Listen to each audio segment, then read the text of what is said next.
Dinner! This is the one word everyone waits around for when they get home. From the smell to the taste, dinner is an exciting time of the evening. This is when you sit down and really connect with your family. But when you are sitting at the table feasting, you never really think about the psychological side of dinner. So let's put down our forks and knives and unravel how coming together once a day to have a meal with our families might affect a person's behavior and personality. Hi, I'm Carson Proctor, and I'm a grade 12 student here at Pickering College. Hi, I'm Justin. I'm a grade 12 student at Pickering College. But if you were eating alone all the time, you just go home and have no one to talk to, and you wouldn't be open. And I feel like it'd make you a lot more, I don't know if self-conscious is the right word, or nervous to talk to people. To eat together as a family, I think it really depends on each family. A lot of people really rely on family dinners to bring their family together. My family is already really close. We're all just close in general. We always, in the evenings, we'll hang out a lot more all together. So I'd say family dinners for us isn't really that critical in keeping us together. But I would say if your family is more distant, then having a family dinner where you're all sit down together could be really important.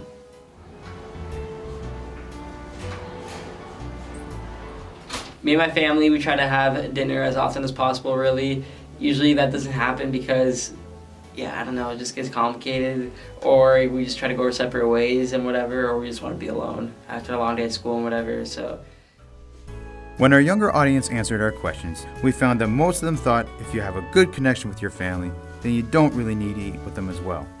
But they still said they enjoyed their company. What do the experts have to say? Many say that eating with your family brings a sense of belonging and therefore can help with social behavior and mental state. A recent study examined 5,000 teenagers on the effects of eating dinner with the family, and it concluded that children who eat regularly with their families are more likely to be emotionally strong and mentally happy. So we've heard from the younger generation, and we've heard from the experts.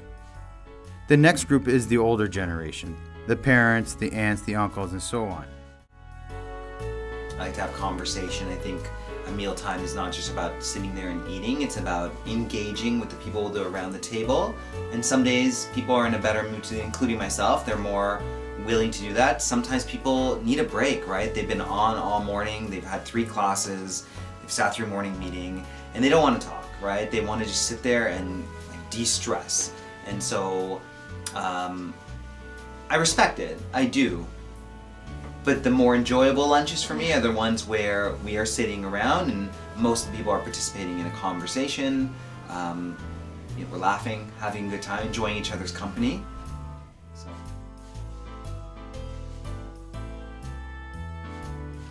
I do.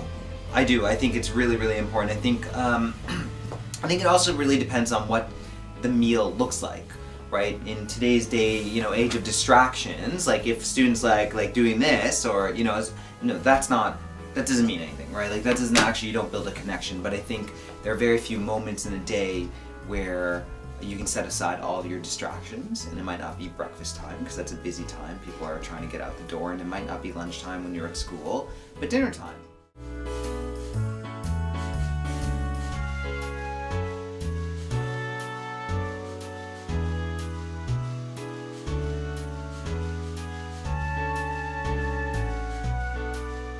Family dinner together, that is very important to us, something that we grew up with, but at this stage it's not fun.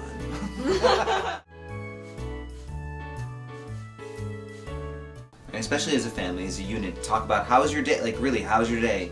I don't know, talk about current events when students are older, see what they're interested in, share what's going on with you, because I think often parents are constantly asking their kids what's going on with them. They don't actually share what's going on with them. It's a two-way street. So I think it is really, really important. I think there's a reason why in many cultures around the world, celebrations, events, family events are centered around meals. Like, there's a reason why breaking bread with someone, not to use a cliche term, is an important part of, I think, every culture. I think you're going to be very hard to find a culture that doesn't revolve some sort of tradition or holiday or family event around a meal. They said that eating together is a good way to connect with the family. They also recognized, however, that having the freedom to eat by yourself is also a good escape, but it also improves your mental health and emotional strength. Both of these things can help you in social situations and events, which will improve other parts of your life, like making friends, partners, and possible job opportunities.